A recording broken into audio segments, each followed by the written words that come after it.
로마서 4장 1에서 8절.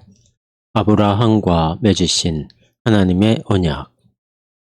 그러면 우리가 무슨 말을 하겠습니까?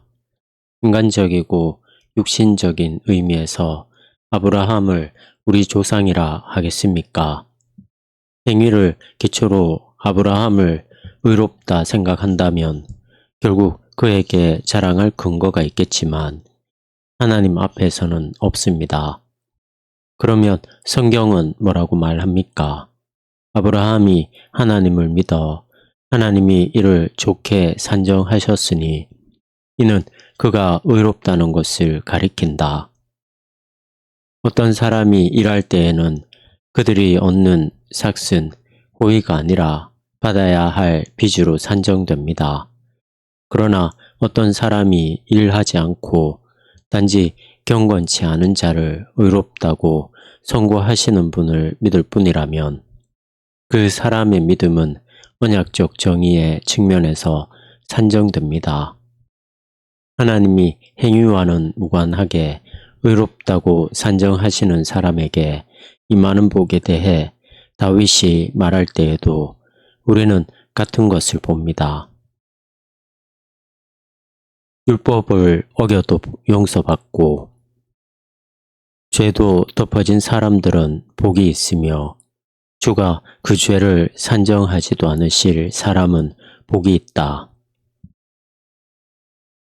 무시무시한 전쟁에서 부모를 잃은 5살짜리 사내 아이가 있다고 상상해보라.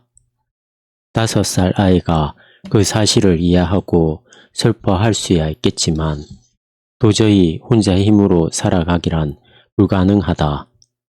먼 친척들이 아이를 잠시 돌보아 줄 수야 있겠지만 계속 길러줄 여력은 없다. 그래서 그들은 입양 신청을 한다. 아이는 기대 반, 걱정 반으로 미래가 어떻게 될지 궁금할 것이다. 그러던 어느 날 소식이 온다. 자녀가 없는 한 부부가 그 아이를 입양하여 아들로 키울 수 있을지 물었다. 아이는 매우 혼란스럽다. 새로운 미래의 삶이 가능하니 물론 기쁘기는 하다. 그러나 동시에 걱정이 밀려온다. 그들은 어떤 사람일까? 어떤 곳에 살까? 어떻게 사는 사람들일까? 아이는 어떤 가정으로 들어가게 될까? 바울이 3장 21에서 31절에서 한 말을 미루어 보건대 이런 것이 바로 이 시점에서 바울이 제기할 수 있는 자연스러운 질문이다. 그러나 로마서 독자들에게는 이 질문이 부자연스러워 보일 수도 있었다.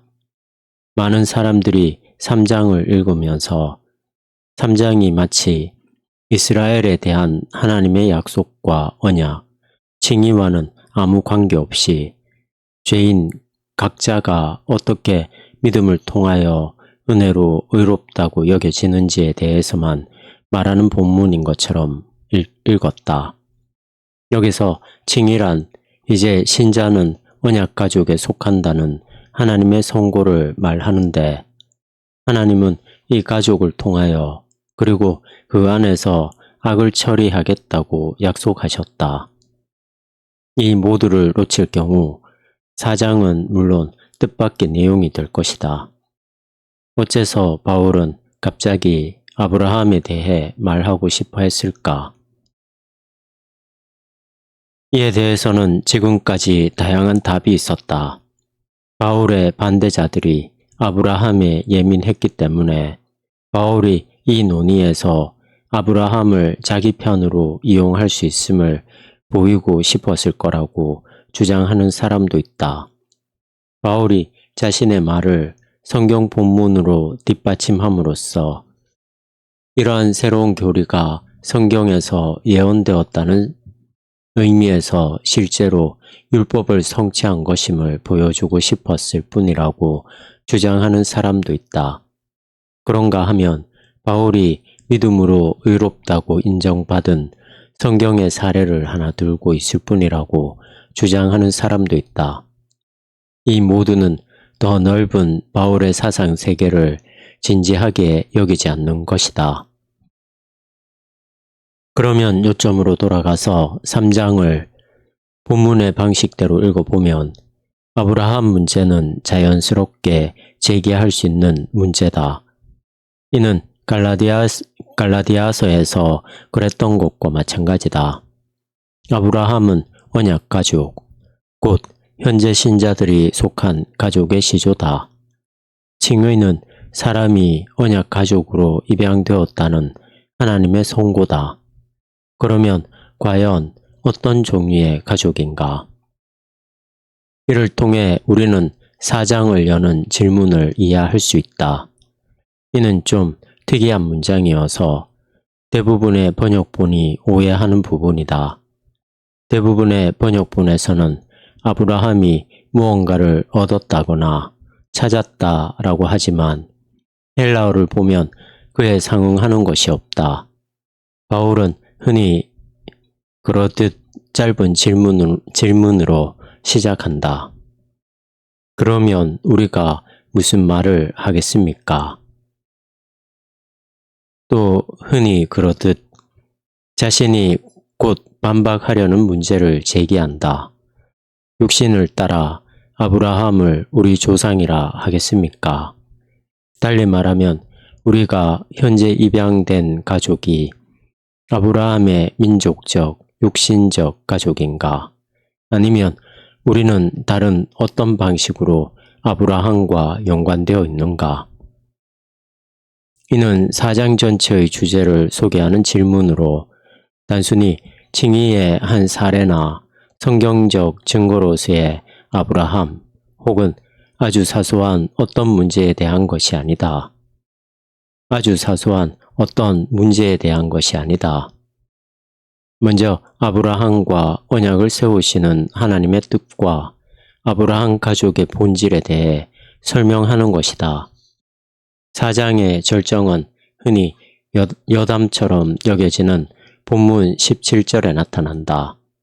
중요한 것은 아브라함의 가족이 한 민족이 아니라 여러 민족으로 구성된다는 사실이다.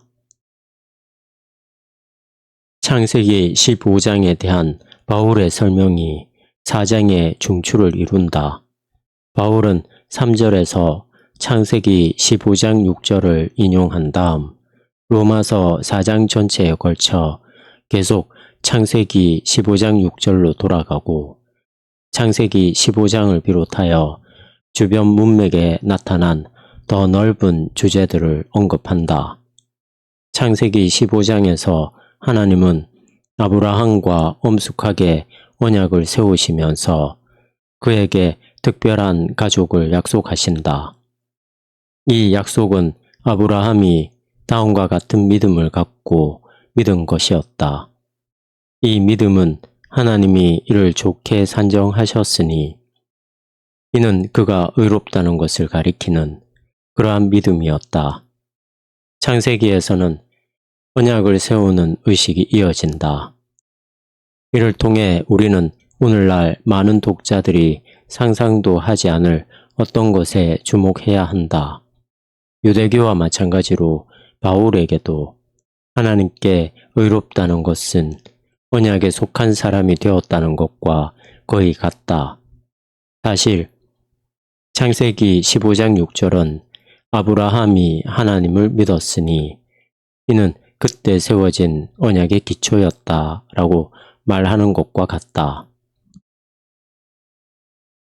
그렇다면 4장에서 주로 논박하는 것은 결국 기독교는 율법의 행위로 규정되는 민족적 유대교에 속한 작은 분파일 거라는 주장이다. 바울은 아브라함이 그런 경로로 등장하지 않았다고 말한다. 만약 그렇다면 아브라함에게는 자랑할 것이 있었겠지만 창세기가 분명히 말하듯이 그에게는 자랑할 것이 전혀 없었다.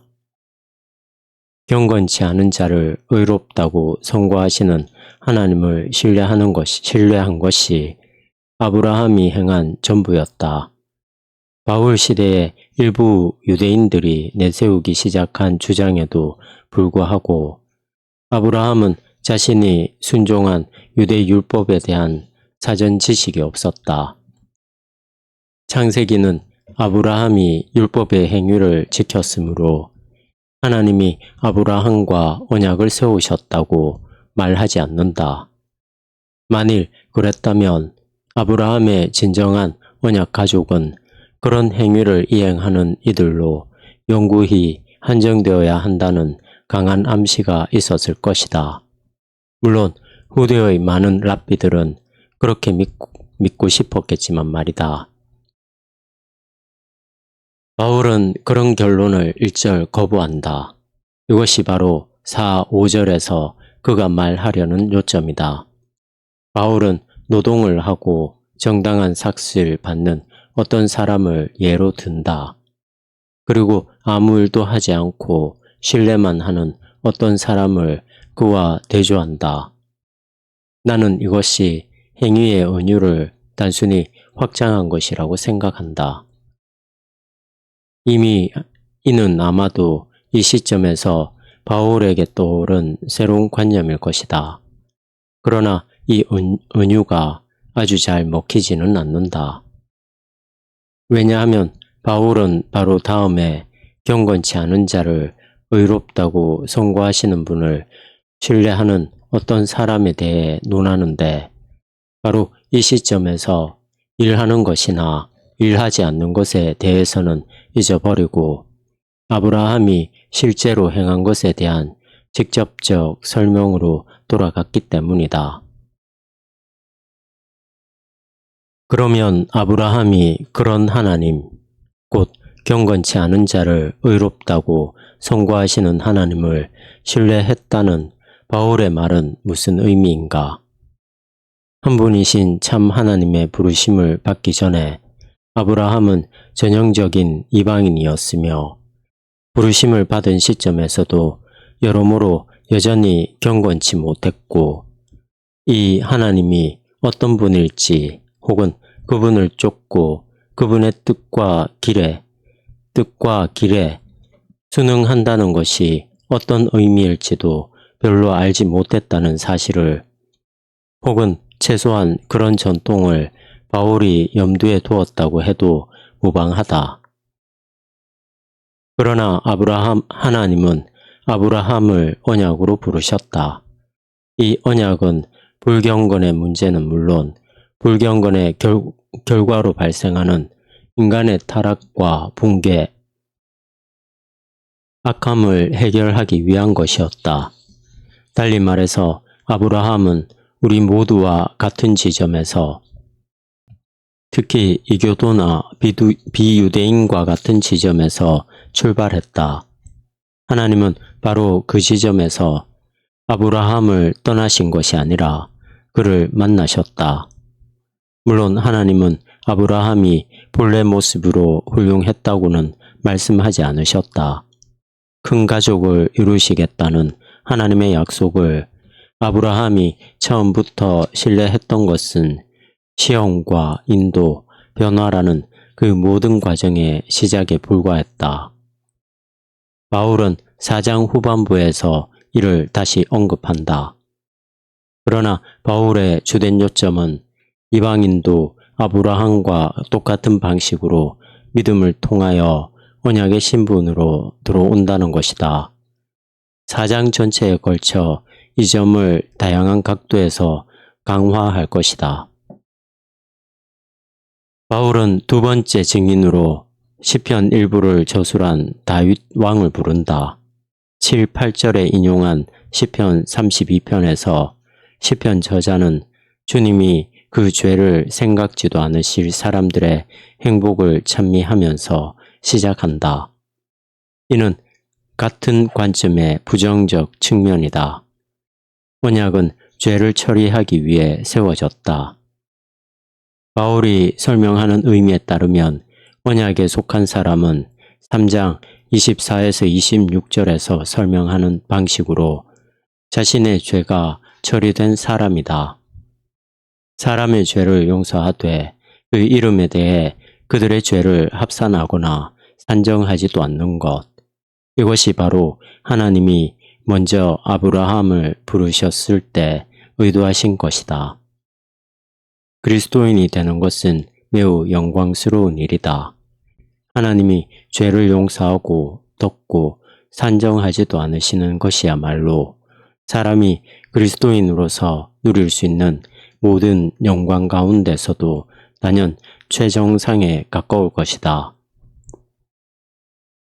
다윗은 갈보리 사건이 있기 1000년 전에 그 영광을 찬미했고 부활로 말미암아 그 영광은 영구히 견고한 터 위에 섰다. 하물며 오늘날 우리는 그것을 얼마나 더 찬미해야 하겠는가?